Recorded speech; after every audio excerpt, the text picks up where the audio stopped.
Hi, this is Sasha Carter. Welcome to week 2 of Oceanography 101. We are standing at the top of Mount Helix here in the eastern part of the San Diego region here, looking out at a beautiful ocean on a Monday morning. Of course, this is also the day of the solar eclipse, so yes, if you check that out, you do get a little extra credit. Hard to believe it's happening all right now. Why are we up here? What are we looking for? What are we trying to do? Well, this week we are looking into how it is the oceans and continents came to be. Plate tectonics and the evolution of the ocean basins is our primary theme.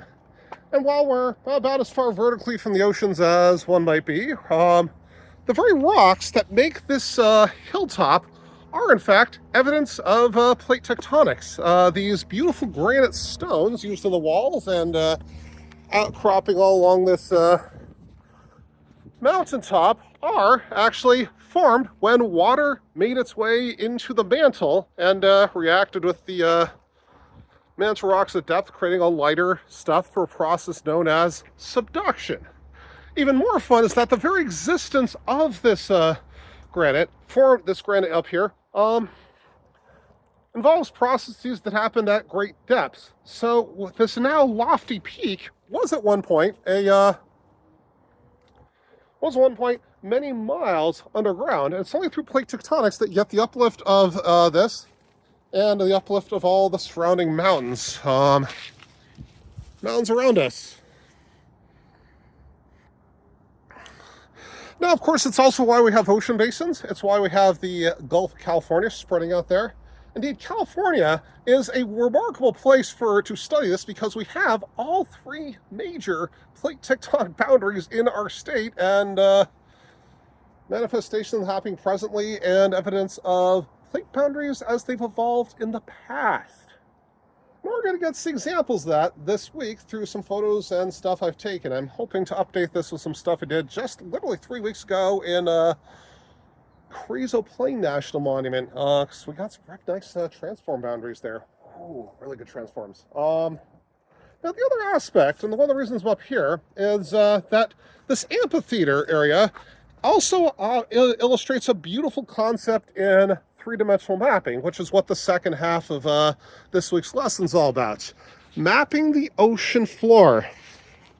Now, a common way to display three-dimensional data in earth sciences, oceanography, all that, and in many other fields too, is with what we call a contour map. And if you look right here, you see the edges of all these seats or these steps. It's not perfect. Basically are level because that's going to create a more comfortable seat surface for those who are attempting to catch something, an event here. And they kind of look exactly like, and if we could take any landscape and put a series of lines that were level just like these stairs on it, you could create something called a contour map that could then, in 2 dimensions, represent the three-dimensionality. You can see how where it's a little steeper, the steps are a little bit shorter, and where it starts to level off at the top here, the steps get a little further apart, just like contour lines would be further apart at the top and closer together where things are a little steeper. You can even see this little bench right here. Gotta say, yeah. And indeed, mapping the seafloor is actually one of the great frontiers of oceanography right now, and a place where we are expecting to see major growth opportunities in both academic and industry work over the next decade. This is where we're likely to find a lot of resources, but also there's a lot of life down there that's never been touched, and kind of hope is that before we go about plundering the riches of the seafloor, we might want to take a look, see what else is down there, because yeah, we know more about the surface of the moon or the surface of Mars than the seafloor. And yet, as new technology is coming online to better map our oceans, we are now able to see things that were never before possible. We can start not predicting earthquakes, but assessing how likely they are. We're starting to see things that move. And The potential for this is exciting. It reminds me of about 15 years ago in Antarctica when we started getting real data that could help us see how places would evolve over time rather than and not just sort of static snapshots. And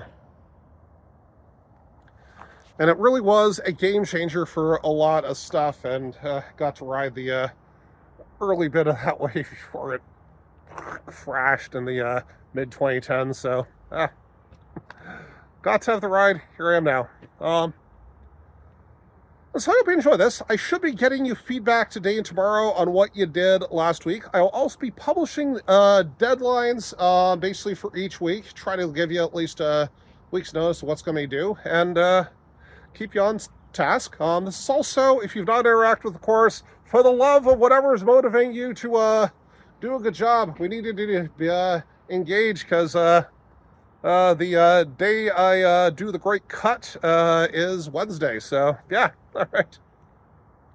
Have a great week.